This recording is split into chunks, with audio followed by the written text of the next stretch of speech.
my birthday. And Air Max Day, I guess, too. What's up, everybody? I'm Seth Fowler, and today I'm reviewing the brand new Nike Vapormax 2.0.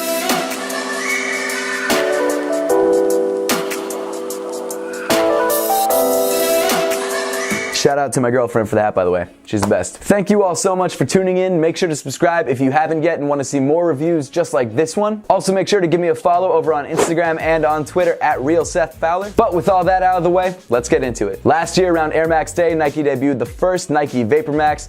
I wasn't a huge fan, but it doesn't matter what I think because it was a huge success. I've really tried to love the Vapormax. I've had multiple pairs, but honestly, it's just not my thing. So in honor of the 1-year anniversary of the Vapormax dropping, Nike decided to drop a new version of the sneaker, the Vapormax 2.0. I'm gonna try and not let my bias cloud this review because honestly, it's a very similar shoe. So without further ado, let's jump right into the sneaker. Here it is, the Nike Vapormax 2.0.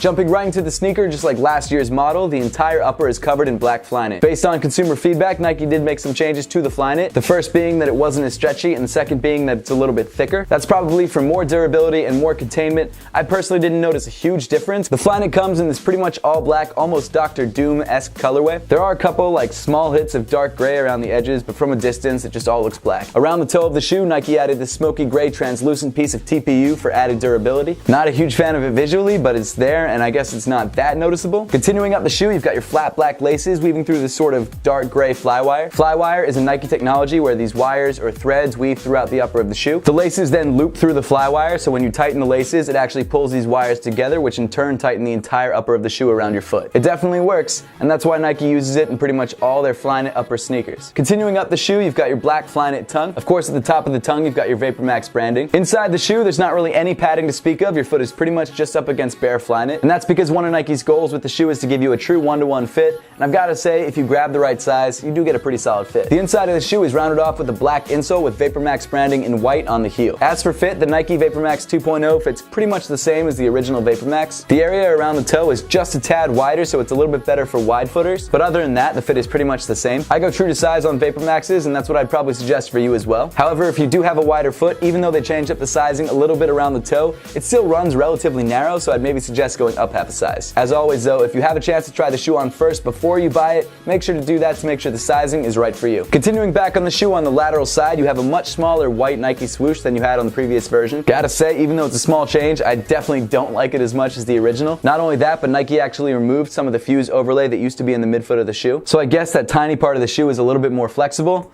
I guess. Moving around to the medial side, Nike changed up some things once again. They added this little piece of black fuse overlay with the white Nike swoosh a little bit farther forward from the midfoot. Now getting to the part of the sneaker that I actually like less on this version than I did on the original version, the heel counter. Nike decided to add these sort of weird split perforated heel counter pieces. They're not like plastic or anything, it just seems like an extra piece of fuse overlay, to be honest. But the shape of them kind of throws me off. It takes away from the simplicity of the upper, and I know that's ironic because the bottom is the farthest thing from simple. But one of the saving graces of the original Vapormax, at least in my opinion, was how nice the upper looked. Nike's gone and somehow made it a little bit worse. It's not bad, but it's just not as good by adding that weird black perforated heel counter that on other colorways is a different color than the rest of the upper, which I think looks terrible. Of course, these additions are for added heel lockdown, and while I was wearing the shoe, I didn't notice it too much, but it definitely wasn't worse than it was in the original. That's just totally my opinion. Again, I shouldn't be letting my bias get in the way of the shoe. It is actually a good shoe. Continuing around to the back of the shoe, you've got this black pull tab that no longer has the Nike Vapormax branding. Instead, it's actually just got this 3M line. Moving down the sneaker, you get to the mouthguard. I'm sorry, Vapormax midsole. The midsole also comes in this sort of smoky dark gray. The Vapormax midsole is definitely unique because of the amount of air or vapor in the heel area. You definitely get a nice sort of bounce on heel strikes, but I mean, at what cost? The ride of the midsole itself is pretty comfortable, and I actually don't mind the way that it feels. And finally, moving to the bottom of the shoe, you get a better view of the articulated Vapormax units. I don't think I have the right foot type for this sneaker because, as you can see, there are these areas here that have a little bit more rubber on them for added durability, and I'm assuming that's where Nike thinks that your foot is actually landing when you walk. But I found whenever I walk, my heel strikes a little bit closer to the medial side, and there isn't a thicker rubber piece there, so it actually compresses more than the rest of the heel. So I get this sort of weird, unstable feeling, and I don't really like that at all. But like I said, it could Could just be me, and based on the sales of this sneaker, I don't think Nike has a problem. Overall, the Nike Vapormax 2.0 is a somewhat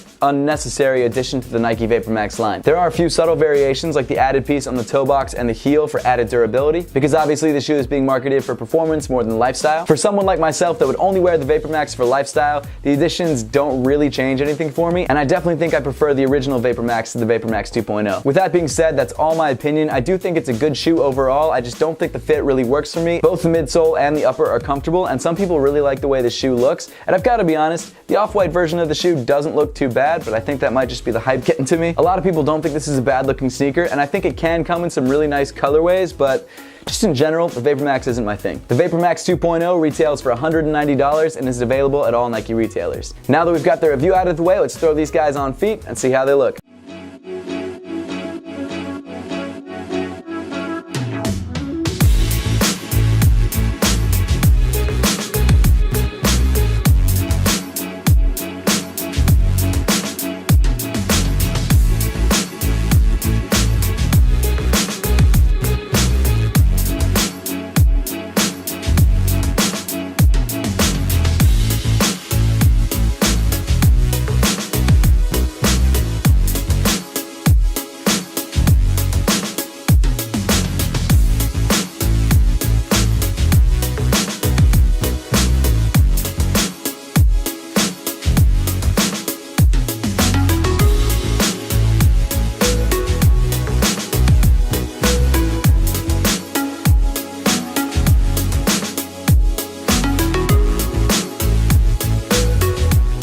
Make sure to leave a comment in the comment section down below letting me know what you think of the Nike Vapormax 2.0 and whether you're planning to grab a pair for yourself. And as always guys, thank you so much for watching. Please make sure to give this video a big thumbs up if you liked it. Subscribe to me, Seth Fowler, if you want to see more content just like this, and follow me in all other forms of social media. The links will be in the description below.